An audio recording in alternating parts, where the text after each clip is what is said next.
புதுக்கடை இலக்கம் 5 நீதிமன்றத்தில் சட்டத்தரணி ஒருவரை போன்று வருகை தந்த ஒருவர் துப்பாக்கிச்சூடு நடத்தியுள்ளார். பாரிய நெருக்கடி ஏற்பட்டுள்ளது. மித்தனியவிலும் நேற்றிரவு துப்பாக்கிச்சூடு நடத்தப்பட்டது. 2 உயிரிழந்தனர். நாட்டின் பாதுகாப்பு தொடர்பில் பாரிய பிரச்சனை ஏற்பட்டுள்ளது.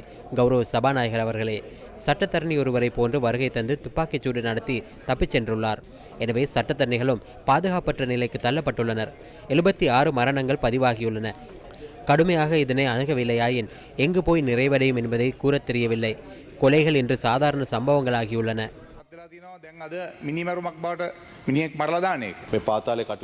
பாதாள உலக குழுவின் செயற்பாடுகள் தொடர்பில் அரசாங்கம் மிகவும் கடுமையாக செயற்படுகிறது. அது தொடர்பில் பல நடவடிக்கைகளும் எடுக்கப்பட்டுள்ளன. பாதாள உலக குழுவின் போதைப்பொருள் மற்றும் கருப்பு பணம் உள்ளிட்ட பல சட்டவிரோத செயற்பாடுகளுடன் தொடர்புபட்டுள்ளனர். எதிர்க்கட்சியினரும் அதனை அறிவர். அதனை வழிநடத்தும் பலர் இலங்கையிலும் இல்லை. பாதுகாப்பு பிரிவைச் சேர்ந்த சிலரும் இதில் தொடர்பு பட்டுள்ளனர். எனவே சில நடவடிக்கைகளை எடுத்துள்ளோம். விசேட அதிரடிப்படை மற்றும் போலீசார் தொடர்ச்சியாக அந்த செயற்பாடுகளை முன்னெடுக்கின்றனர். புலனாய்வு பிரிவினரையும் ஈடுபடுத்தியுள்ளோம். எனவே இதனை மிகவும் ஆழமாகவும் தீவிரமாகவும் அணுகுகின்றோம். அரசாங்கத்தை பிரதிநிதித்துவப்படுத்தும் ஆளும் கட்சியின் பிரதம கொறடாவிடம் கோரிக்கை ஒன்றை விடுக்கின்றேன். சட்டம் ஒழுங்கு தொடர்பில் கொள்ள வேண்டிய கடுமையான தீர்மானங்கள் யாவற்றையும் எடுங்கள். சட்டத்தையும் சமாதானத்தையும் நடைமுறைப்படுத்த வேண்டும். துன்புறுத்தல்களுக்கும் குற்ற செயல்களுக்கும் தொடர்ந்தும் இடமளிக்க முடியாது. அது தொடர்பில் அரசாங்கம் வலுவான தீர்மானங்களை எடுக்க வேண்டும். சட்டத்தை நடைமுறைப்படுத்தும் செயற்பாடுகளுக்கு பூரண ஒத்துழைப்பை வழங்க நாமும் தயாராக இருக்கின்றோம். எனினும் அதிகாரம் உங்களிடம் இருக்கின்றது. எனவே இந்த நிலைமை தொடர்பில் அரசாங்கம் மேற்கொண்டுள்ள நடவடிக்கை என்னவென்பதை தெளிவுபடுத்துங்கள். அது தொடர்பில் உரையாற்றினால் சிறந்தது என நான் இந்த சந்தர்ப்பத்தில் கூற விரும்புகின்றேன். இதனை கடுமையாக அணுகுகிறோம் என்பதை கூற விரும்புகிறேன். கடந்த காலங்களில் அரசாங்கத்தினால் வழங்கப்பட்ட ஆயுதங்களையும் மீள கையளிக்குமாறு பாதுகாப்பு அமைச்சு அறிவித்துள்ளது. சில ஆயுதங்கள் கையளிக்கப்பட்டுள்ளன. ஆயுதங்கள் தொடர்பான விசாரணைகளும் முன்னெடுக்கப்பட்டுள்ளன.